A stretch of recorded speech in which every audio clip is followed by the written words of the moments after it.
But here's the thing, right? A boundary is not abandonment, right? You can love your family without responding immediately. You can care deeply and you can still put your phone down, right? So let's normalize some responses here, right? Seen, leaving things unseen. Great response. Or I'll get back to you. Or not today. And my personal favorite, silence.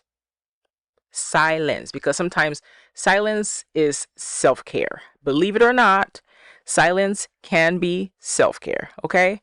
And I've learned to automate my phone to where when it's my bedtime, my phone knows when it's my bedtime, it automatically turns off all notifications. Every single one of them, because a girl needs to sleep.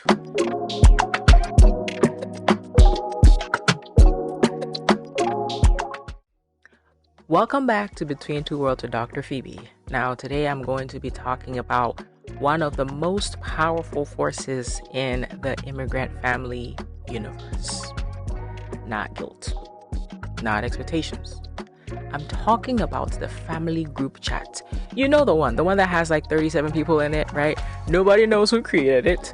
Half of the family members have muted it, and the other half, they're sending messages like every 6 minutes, and every every time something just seems urgent, right? Every notification feels super urgent, and I'm sure you all are relating to it, because for me, some of those group chats have been archived.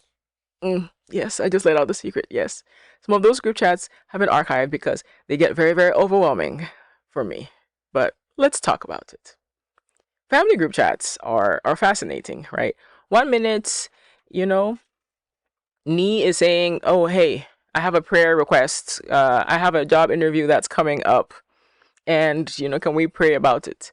And then the next minute, it's Auntie saying, "Oh, here's a photo of, someone's neighbor's cousin's wedding, and it's some blurry photo, right?" And then next thing you know, it's some sort of political article that your uncle has found, and you're kind of like, wait, where did this article come from? Is this even like legit? Is this real? Is this true? Is this AI? Right? And then before you realize, your grandma is sending a warning about bananas causing cancer, right? And then, like, your cousin who never pays attention to anything is suddenly asking if anyone knows how to reset a password. And somehow, you are expected to respond to all of it. Now, for many immigrant families, group chats are actually a modern version of community. Let's be real. All of us have WhatsApp on our phones. All of us have, iMessage or some sort of like messaging thing. But WhatsApp has been like the biggest thing. And it's how we're staying connected across countries. It's how we're staying connected across time zones. I remember when growing up, my father was always in different time zones. We were in GMT, Greenwich Mean Time, and every time he called, the first question was, "Oh, what time is it over there?" Right? And these group chats are how we're staying connected also across generations, right? Because now auntie has a smartphone and grandpa has a smartphone, and it's beautiful, right? It's wonderful. You get to connect.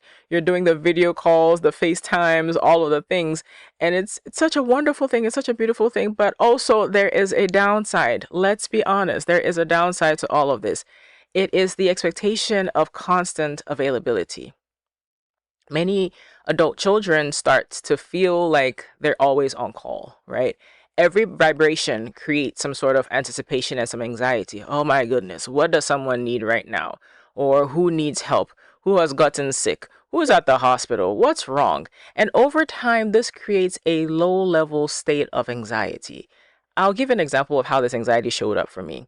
Because my dad was always in different time zones, we just never knew when he was going to call. And so even after I left home, immigrated to the US, I'm in college, I get my first cell phone here and everything.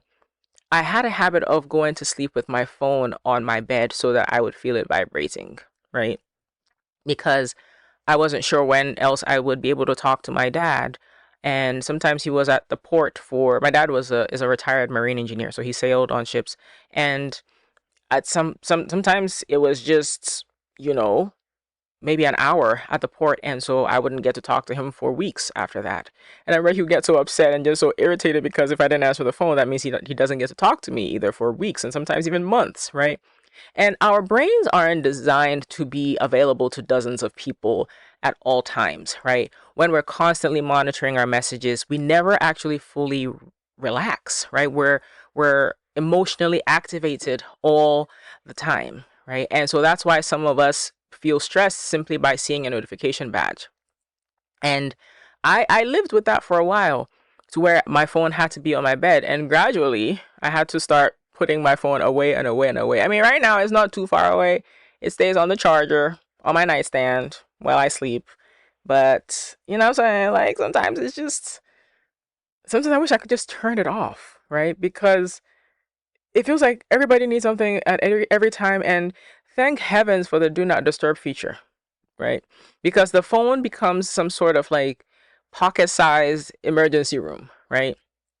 But here's the thing, right? A boundary is not abandonment, right? You can love your family without responding immediately. You can care deeply and you can still put your phone down, right? So let's normalize some responses here, right? Seen, leaving things unseen. Great response. Or I'll get back to you. Or not today. And my personal favorite, silence. Silence, because sometimes silence is self-care. Believe it or not, silence can be self-care, okay? And I've learned to automate my phone to where when it's my bedtime, my phone knows when it's my bedtime, it automatically turns off all notifications. Every single one of them, because a girl needs to sleep. And if I don't do that, right, that's a boundary I have to set for myself, with myself. And if I don't do that, I'm going to continue feeling the buzzing or hearing the buzzing of the phone. And I'm going to wonder if there's some sort of emergency because, like I said, all of us have all these family members, friends, and people that we love that are in different time zones. With everything that has been going on in the Middle East, for example, and this year and in the last, my last few years especially, my best friend lives one of my best friends lives in the UAE, right? And so I'm on high alert every time my phone is vibrating, like, oh my goodness, did something happen and all that. And so I really had to lean into making sure that I have that silence, that silent mode, that sleep mode. It's my favorite feature on the iPhone, right? Team iPhone all day, every day. You can fight me, if you're an Android user, I don't care. But this week, I want you to try one small experiment. I want you to turn off your notifications for your family chat just for one day. The world will continue spinning, I promise. I promise. Turn off the notifications. And also, another thing that you can do is start using the focus feature on your phone to where you are automating your life because sometimes we get carried away, sometimes we will forget. And so block out that time where you don't get any notifications because you have to take care of yourself. Your body, your brain, your mind, your heart, it's not designed to take in all of these notifications over and over again. The family group chat, it's going to be fine. That forwarded message that your auntie sent, it's going to be there when you're ready. When you're ready to take a look at it. Listen, I know that this is probably like raising some anxiety or feeling some of anxiety inside of you. I understand. I've been there before. And also, like, speaking of the group chat, let's be honest also.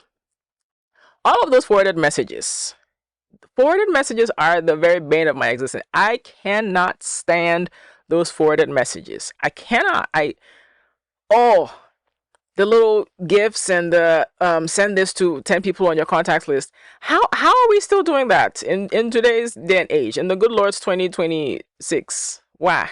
And I remember having to set a boundary with my family, where I just said, stop sending, especially the ones that had like really graphic material and everything.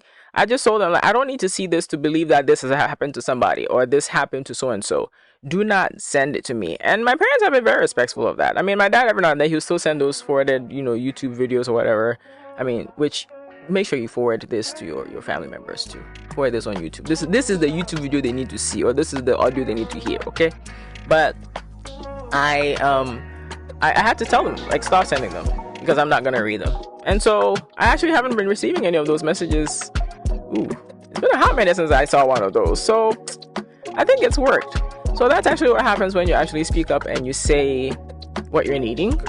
People might actually listen to you and actually respect where you're at. So thank you so much for spending time with me today. And if you're listening to this while you're avoiding a family group chat notification, just know that you are not alone. Okay, I see you, bro. I see you, sis. All right, see you next time.